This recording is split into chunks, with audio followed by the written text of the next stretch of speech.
सभी साथियों को नमस्कार, जय हिंद, जय भारत। आज अपन राजस्थान के भूगोल में अगले यूनिट पढ़ रहे हैं कि अपन ने बात की थी भाई जिलों के बारे में पढ़ेंगे अगले यूनिट। तो आज पढ़ेंगे हम राजस्थान की जिले, यानी राजस्थान की जिलों को अपन विस्तार से पढ़ेंगे। क्या करते भाई, कैसी होती है जिले, क्या होती है, और कौन सी खारे पानी की, और कौन से मिट्टे हैं, कौन सी क्रेटर है, और कौन सी कालडेरा जिले है। इन सभी जिलों के बारे में हम बारीकी से चर्चा करेंगे, तो आप निरंतरता बनाए रखिएगा। तो सबसे पहले बात करते हैं राजस्थान की जिले। तो जिलों का सबसे पहले आता है वर्गीकरण। ठीक है, हमारा टॉपिक है जिले, और जिलों में आ गया कि जिलों का वर्गीकरण कैसे हुआ है। भाई कौन कौन से जिले, सबसे पहले जिलों का वर्गीकरण पढ़ेंगे, यानी जिले अपन पूरे विस्तार से पढ़ेंगे, लेकिन अपन को धीरे धीरे समझते हुए पढ़ना है। पूरे याद करने की यहाँ जरूरत ही नहीं पड़ेगी, पूरी मैं यही याद करा दूंगा। तो जिले कैसे पढ़े, सबसे पहले वर्गीकरण की बात करें जिलों का, तो पहला आता है गुणों के आधार पर। भाई अपन के भी तो क्या होते हैं, गुण होते हैं। उन्हीं गुणों के आधार पर हमारा भी क्या किया गया है, वर्गीकरण किया गया है। उसी प्रकार इन जिलों का भी गुणों के आधार पर वर्गीकरण किया गया है। गुणों के आधार पर कैसे, जैसे पहला हो गया गुणों के आधार पर।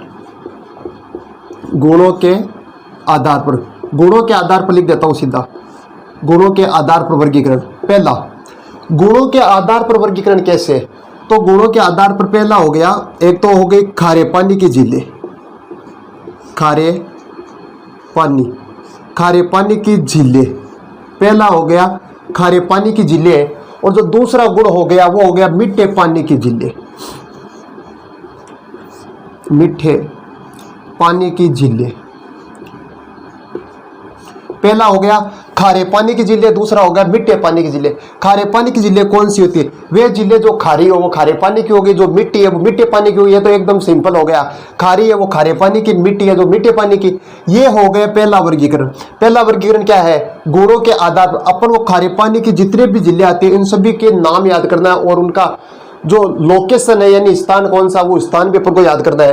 तो खारे पानी की झीलें, यदि अपन खारे पानी की झीलें याद कर ले पूरी, तो मीठे पानी की तो अपने आप ऑटोमेटिक याद हो जाएंगे। यानी जो खारी है, खारी के याद में जो बची है वो सभी मिट्टी है, तो वो हो गई खारे पानी की और मीठे पानी की झीलें। पहला वर्गीकरण यह हो गया।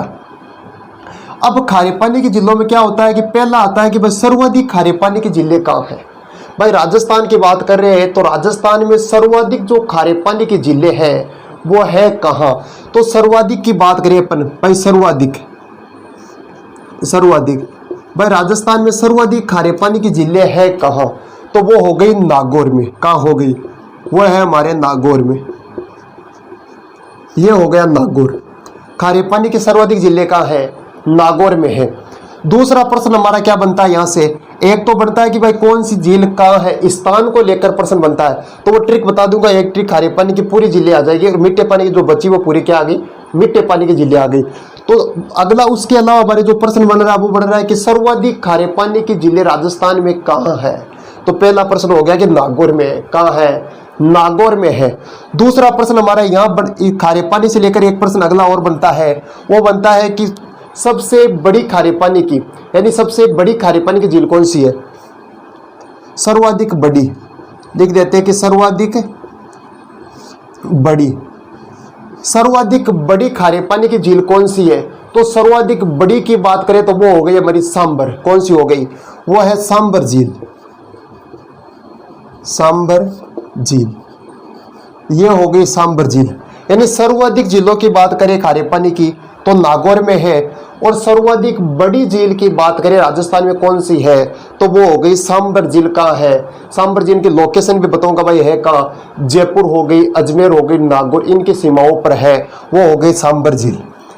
उसके अलावा जो अगला प्रश्न बनता है कि मीठे पानी की कौन कौन सी झीलें, भाई इसका तो मैं ट्रिक बता दूंगा, ट्रिक के बच्चे जो झीलें सभी वो कौन सी है, मीठे पानी की झीलें है। अब मीठे पानी में उसके अलावा अगला प्रश्न बनेगा कि भाई सर्वाधिक मीठे पानी की झीलें कहाँ है। पहला प्रश्न क्या बनेगा कि सर्वाधिक मीठे पानी की झीलें, सर्वाधिक शॉर्ट में लिख रहा हूं सर्वाधिक, कि सर्वाधिक मीठे पानी की झीलें कहाँ है। तो सर्वाधिक मीठे पानी की झीलें हमारे कहाँ है, उदयपुर में है। कहाँ है, उदयपुर में। सर्वाधिक मीठे पानी की झीलें कहाँ है, उदयपुर में है। अगला प्रश्न बनता है कि यह सर्वाधिक बड़ी झीलें कौन सी है, सर्वाधिक बड़ी, सर्वाधिक बड़ी झील। बड़ी झील की बात करें तो ये दो प्रकार लेते हैं, एक तो लेते हैं प्राकृतिक झील, एक तो हो गई प्राकृतिक झील, दूसरी हो गई कृत्रिम झील। प्राकृतिक तो वो झीलें हो गई जो प्रकृति से बनी हुई है, और कृत्रिम वो हो गई जिसे मनुष्य द्वारा बनाया गया है, वो हो गई कृत्रिम झील। जो हमारे हाथों द्वारा बनाई हुई झील कौन सी है? कृत्रिम झील है। अब यहां प्रश्न बनता है कि सबसे बड़ी प्राकृतिक झील कौन सी है? ठीक है, सर्वाधिक बड़ी जो प्राकृतिक झील है वो हमारी कौन सी है? पुष्कर है। कौन सी है? वो हो गई पुष्कर, पुष्कर झील। ठीक है, दूसरा आता है कि कृत्रिम झील सबसे बड़ी कौन सी है? वो कौन सा संबंध है? वो हो गया जय संबंध। कौन सी होगी? जय संबंध। ये हो गई जय संबंध, जय संबंध हो गई। प्रश्न पहला क्या है कि राजस्थान की झीलों के बारे में बात करें। झीलों में पहला है कि गुणों के आधार पर झीलों को कितने भागों में बांटा गया है? 2 भागों में बांटा गया है। पहला हो गई खारे पानी की झीलें, दूसरी हो गई मीठे पानी की झीलें। जो खारी है वो खारी, जो मीठी है वो मीठी हो गई। ये तो सिंपल है। दूसरा प्रश्न बनता है यहाँ से कि सर्वाधिक खारे पानी की झीलें कहाँ है? तो वो नागौर में है। सबसे बड़ी खारे पानी की झील कौन सी है? तो वो सांबर झील है। सर्वाधिक बड़ी खारे पानी की झील है सांबर। दूसरा प्रश्न है कि सर्वाधिक मीठे पानी की झीलें कहाँ है? तो हमारे कौन से पुर में है? तो वो हमारे हो गई उदयपुर में। कौन से पुर में है? तो वो हो गई उदयपुर में। अगला है कि सर्वाधिक बड़ी प्राकृतिक सबसे बड़ी झील कौन सी है? तो पुष्कर अजमेर हो गई। कृत्रिम कौन सी हो गई? जय संबंध हो गई। ये हो गया गुणों के आधार पर पहला वर्गीकरण। तो यहां तक का जो पहला वर्गीकरण है ये तो खोपड़ी में सेट हो गया होगा सबके। इसके अलावा जो अगला वर्गीकरण आता है उसके बारे में बात करें तो दूसरा वर्गीकरण आता है वो आता है ज्वालामुखी के आधार पर। किसके आधार पर? ज्वालामुखी के आधार पर दूसरा वर्गीकरण आता है। तो बात करते हैं दूसरे वर्गीकरण के बारे में। अगला वर्गीकरण है दूसरा ज्वालामुखी के आधार पर। ज्वालामुखी के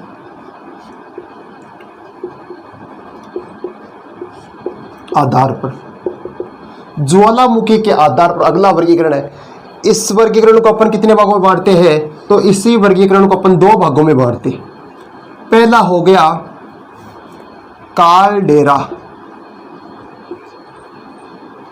पहली झील कौन सी हो गई? कालडेरा झील। दूसरी हो गई क्रेटर झील। भाई कालडेरा झील कौन सी होती है? कालडेरा। और क्रेटर झील कौन सी होती है?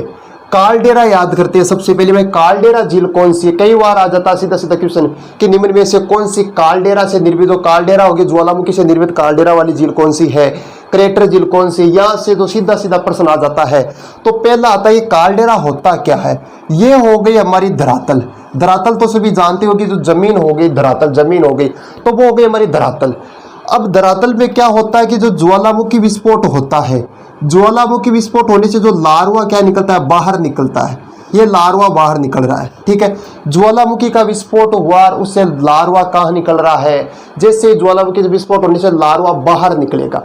बाहर लार्वा निकल रहा है तो यह जमीन में गहरा गड्ढा बन जाता है।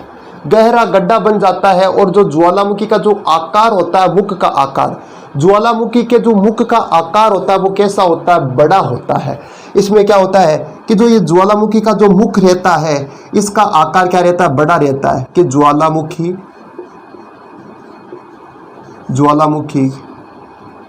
के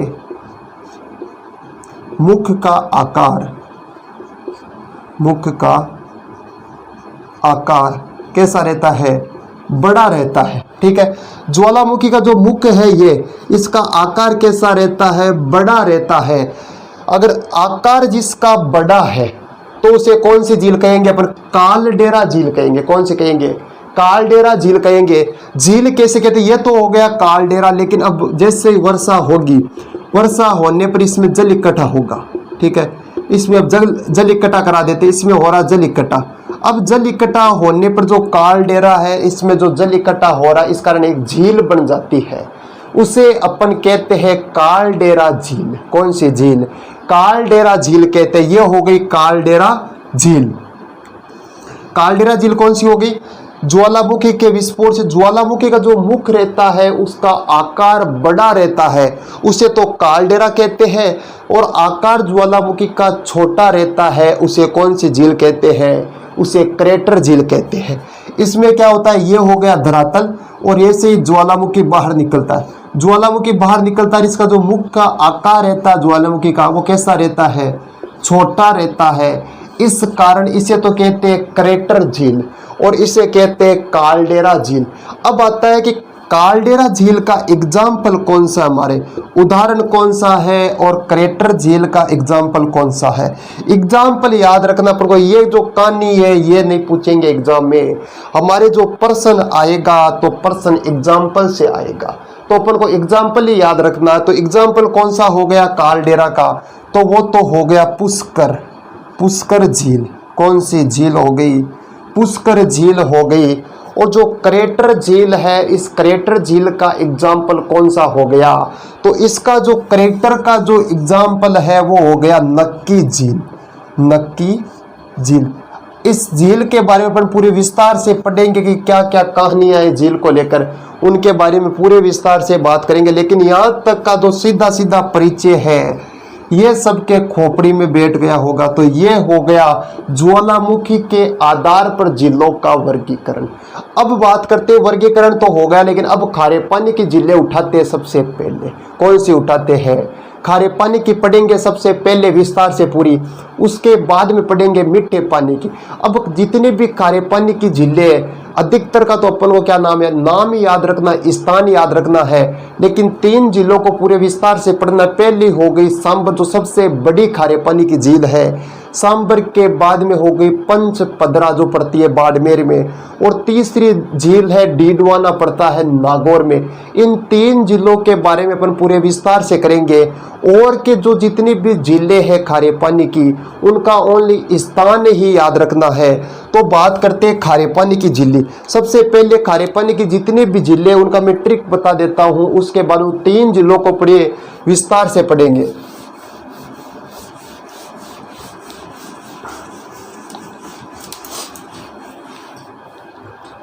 अब आती है कि खारे पानी की झीलें।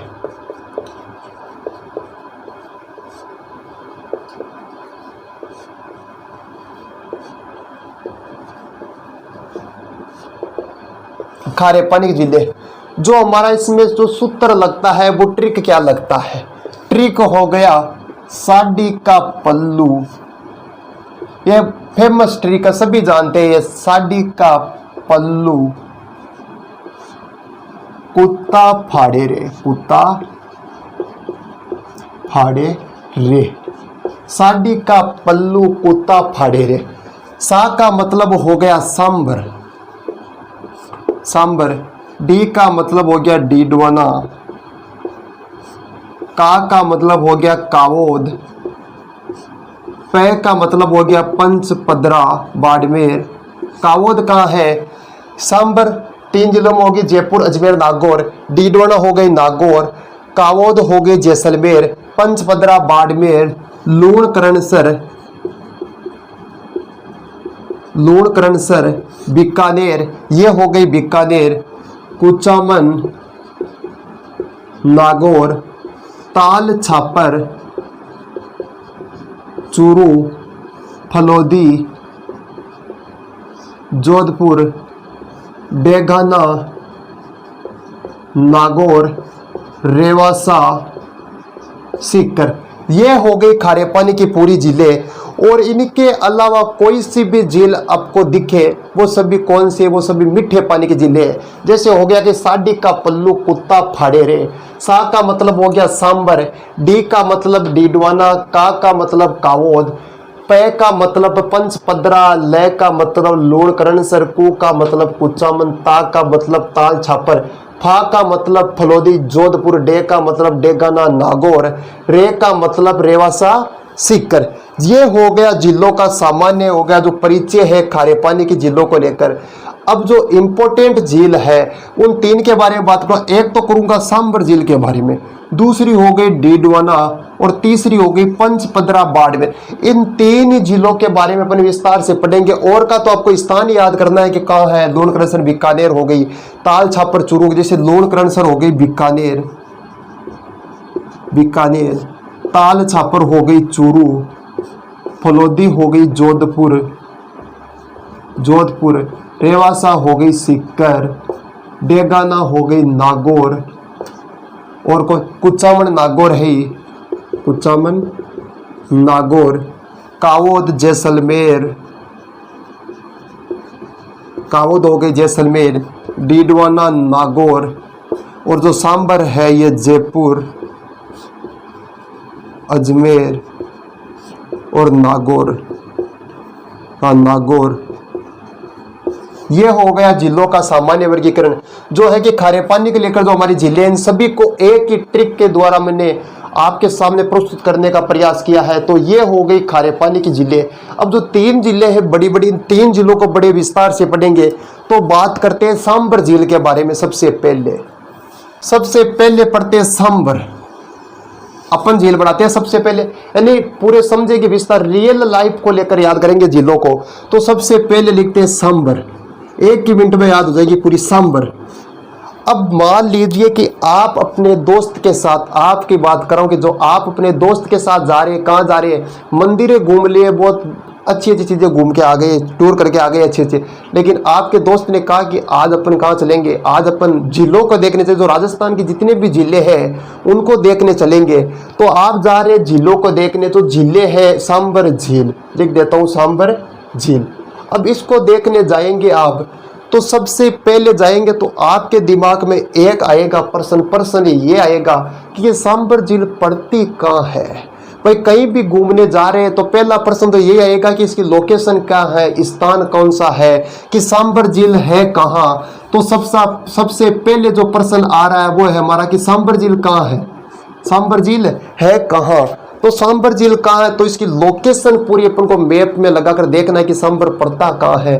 तो सांबर हमें लोकेशन में लगाया तो सांबर पड़ा था हमारे, जैसे यहाँ की बात करें भाई सांबर कहाँ पड़ रहा है, तो सांबर हो गया यहाँ नागौर, अजमेर और जयपुर, फुलेरा जयपुर, ठीक है जयपुर। स्थान की बात करें जैसे हो गया नागौर, अजमेर और जयपुर। यह हो गया लोकेशन को लेकर।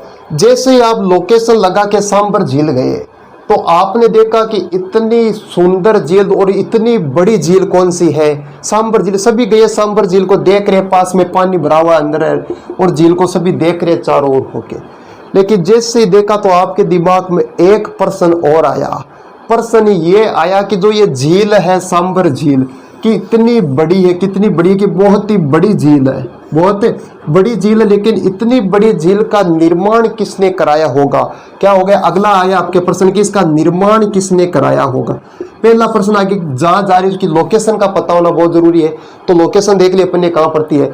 उसके बाद हमारा अगला प्रश्न है झील के पास जाने के बाद, यहाँ मान लीजिए कि आप झील के पास है यहाँ, ठीक है, या आप झील के पास आ गए और झील के पास अगर आपने देखा कि ये जो इतनी बड़ी झील है, बहुत ही बड़ी झील है, तो इस झील का निर्माण किसने कराया होगा। बड़ी का प्रश्न हमारे बन गया, बड़ी सी हो गई राजस्थान की सबसे बड़ी खारे पानी की झील, खारे पानी की झील कि राजस्थान की सबसे बड़ी खारे पानी की झील कौन सी है, तो वो हो गई सांबर झील। अगला आया प्रश्न कि जो निर्माण किसने कराया, तो निर्माण गांव वालों को पूछा कि इस झील का निर्माण कैसे हुआ और किसने कराया। तो गांव वालों ने पूछा कि देखो ये लिखा हुआ है, क्या लिखा हुआ है, कि देखो ये शिला पर क्या लिखा, शिला पर लिखा हुआ है लेख, तो वो हो गया शिला लेख। ये जो कोई शिला लेख लिखा हुआ है इस पर कौन सा नाम लिखा हुआ है, तो देखा तो उस पर नाम लिखा हुआ था वासुदेव। कौन सा देव, वासुदेव चौहान। क्या लिखा हुआ था, उस पर नाम लिखा हुआ था वासुदेव चौहान, वासुदेव चौहान नाम लिखा हुआ था। लेकिन अपन कैसे माने कि भाई वासुदेव चौहान ने इसका निर्माण कराया है। तो जैसे ही उस शिलालेख पर ऊपर नाम देखा कि भाई किसके द्वारा लिखित है, तो उस पर लिखा हुआ था बिजोलिया शिलालेख। शिलालेख का नाम क्या था, उसका नाम था बिजोलिया शिलालेख, बिजोलिया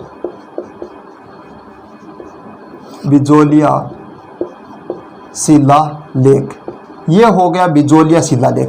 भाई जो ये झील है इतनी बड़ी है, लोकेशन बात कर ली, सबसे बड़ी खारे पानी की झील है। निर्माण कौन से चौहान ने कराया, वासुदेव चौहान ने कराया। जानकारी मिलती है बिजोलिया शिलालेख के अनुसार। तो ये हो गया सामान्य परिचय, ठीक है। अब जैसे झील के पास आए तो अपने एक प्रश्न हो रहा है हमारे दिमाग में कि इस झील की लंबाई और चौड़ाई कितनी हो सकती है। झील के पास अपन खड़े हैं, निर्माण की बात कर ली, बड़ी है, खारे पानी ये बात कर ली, लेकिन एक प्रश्न और आया हमारे दिमाग में कि ये जो इतनी बड़ी झील है इसकी लंबाई और चौड़ाई कितनी है। जैसे ये हो गई लंबाई और ये हो गई चौड़ाई, कि इस झील की लंबाई और चौड़ाई कितनी हो सकती है।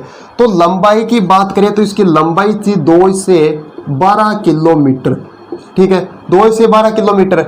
और जो इसकी चौड़ाई थी वो थी 32 किलोमीटर। कितनी थी, यानी इस झील की, अब अगला आ गया इसकी लंबाई और एक हो गई चौड़ाई। लंबाई हो गई 2 से 12 किलोमीटर, चौड़ाई हो गई 32 किलोमीटर। ये हो गया लंबाई चौड़ाई को लेकर। अब लंबाई चौड़ाई भी हो गई, ये भी हो गई, लेकिन झील के फिर इधर थे अपन खड़े, फिर झील के कहाँ आ गए, इधर आ गए अपन, घूमते घूमते देखते देखते झील के किनारे पर चले गए, दूसरे वाले किनारे पर। जैसे ही किनारे पर गए तो एक यहाँ क्या था, मंदिर था। किनारे पर क्या था, किनारे पर एक मंदिर था, ठीक है। मंदिर किसका था, जो किनारे पर मंदिर था वो एक माता का नाम था, और माता का नाम था शाकंभरी माता। शाकंभरी माता, शाकंभरी माता का यहाँ क्या था, मंदिर था।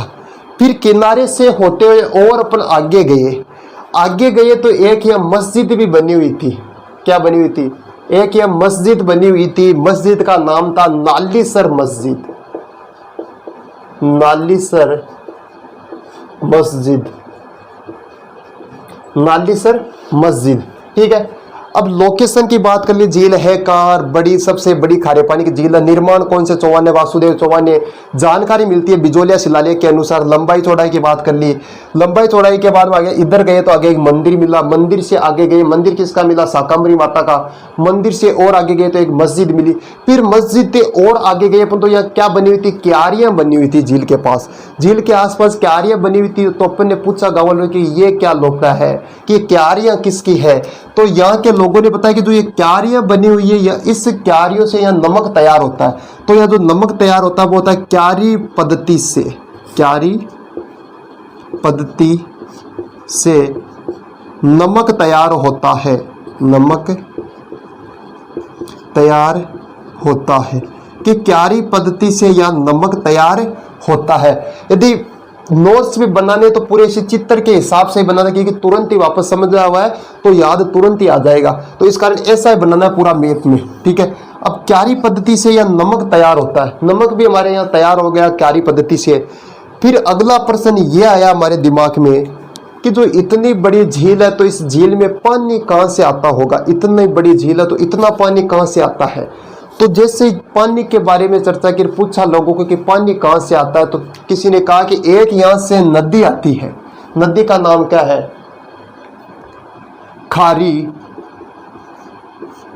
खारी हो गई, खारी रूपनगढ़, खारी रूपनगढ़, ठीक है। एक नदी ये हो गई खारी रूपनगढ़, खंडेला, खंडेला हो गई, और मेथा हो गई। मेथा रूपनगढ़ खारी खंडेला, मेथा रूपनगढ़ खारी खंडेला, यानी 4 नदियां हो गई। 4 नदियां कौन कौन सी होगी। नदी की बात करें तो नदी हो गई मेथा, रूपनगढ़, खारी, खंडेला। मेथा रूपनगढ़ खारी खंडेला, मेथा रूपनगढ़ खारी खंडेला। ये हो गई हमारी सांबर झील कंप्लीट, ठीक है।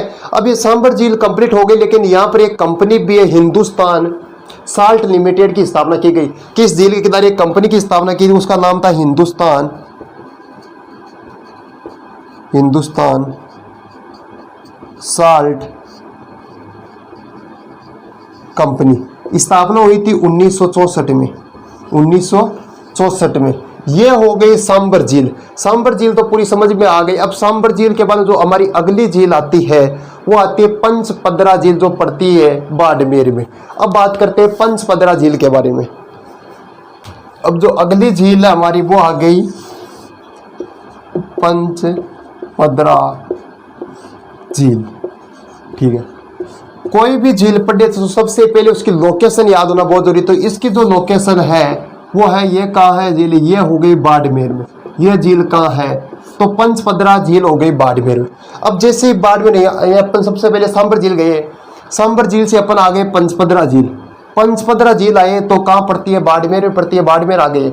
अब जैसे झील के पास आए तो देखा कि ये भी सांबर झील की जगह बड़ी झील है, अच्छी झील है, लोग कह रहे हैं कि यहाँ नमक बहुत ही अच्छा होता है, यानी इसकी बहुत भरपूर बढ़ाई हो रही है, इस झील की तारीफ पूरी हो रही है इस झील की, पंचपदरा झील की। तो देखा कि अपन के दिमाग में यह है कि भाई इतनी बढ़ाई हो रही है इस झील की, तो इस झील का निर्माण किसने कराया होगा, तो उसी का भी नाम देख लेते हैं। तो निर्माण कराया था पंच, देखो नाम है पंचपदरा, तो नाम से पता चलता है कि इसका जो निर्माण कराया था वो किसी पंच नाम के व्यक्ति ने कराया है, उसका नाम था पंचा भील।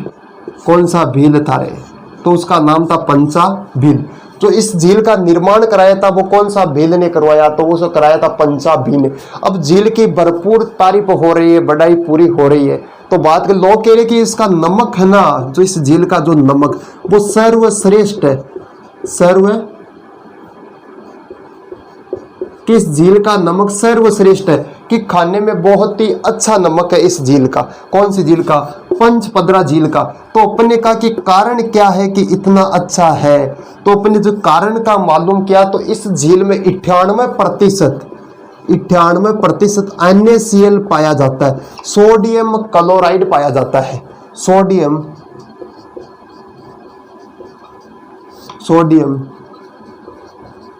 क्लोराइड। देखा कि भाई कारण क्या है झील इतनी प्रसिद्ध होने का, तो इस प्रसिद्ध होने का जो कारण है कि इस झील में क्या पाया जाता है, सोडियम क्लोराइड पाया जाता है, इस कारण इसका नमक क्या है, सर्वश्रेष्ठ और खाने योग्य है। अब ये तो हो गया कि भाई इतना अच्छा नमक, लेकिन इस नमक का निर्माण कैसे होता, इतना जो अच्छा नमक तैयार होता है इस झील से, तो इसका निर्माण कौन करता है। तो इस झील का यदि इस नमक की बात करें, इसका निर्माण की बात करें, भाई इसका निर्माण कौन करता है, इस नमक का, किसका, नमक का निर्माण कौन करता है। तो नमक का निर्माण एक जाति है, उसका नाम है खारवाल जाति, खारवाल जाति।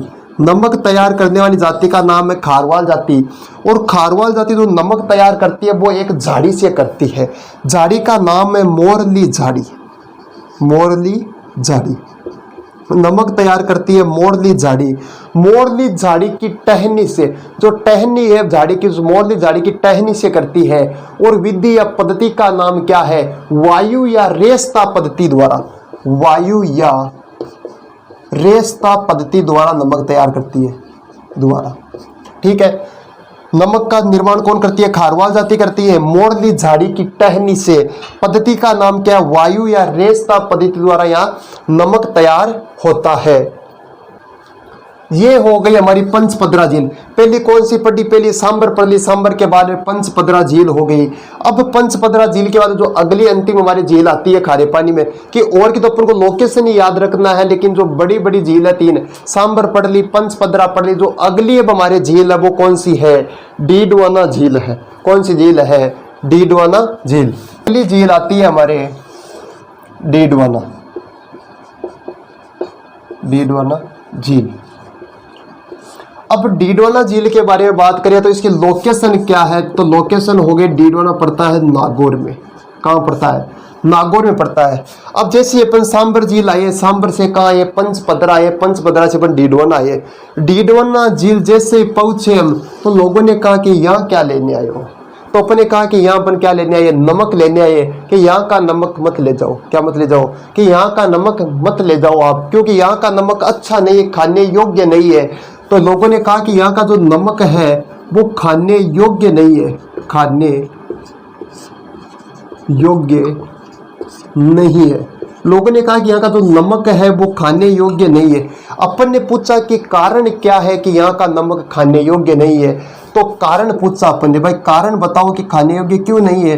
तो कारण बताया कि यहाँ के नमक में क्या पाया जाता है, sodium sulphate, sodium sulphate.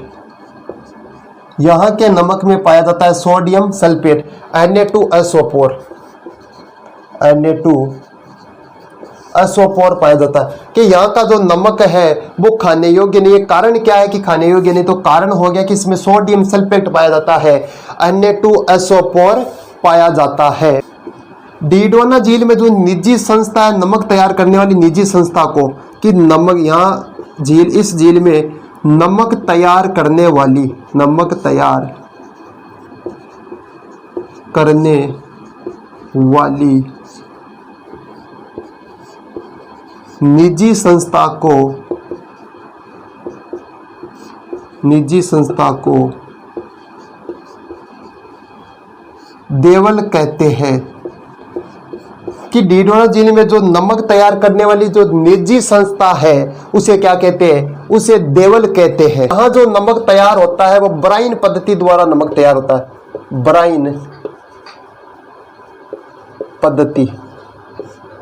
Bryan पद्धति द्वारा नमक तैयार होता है।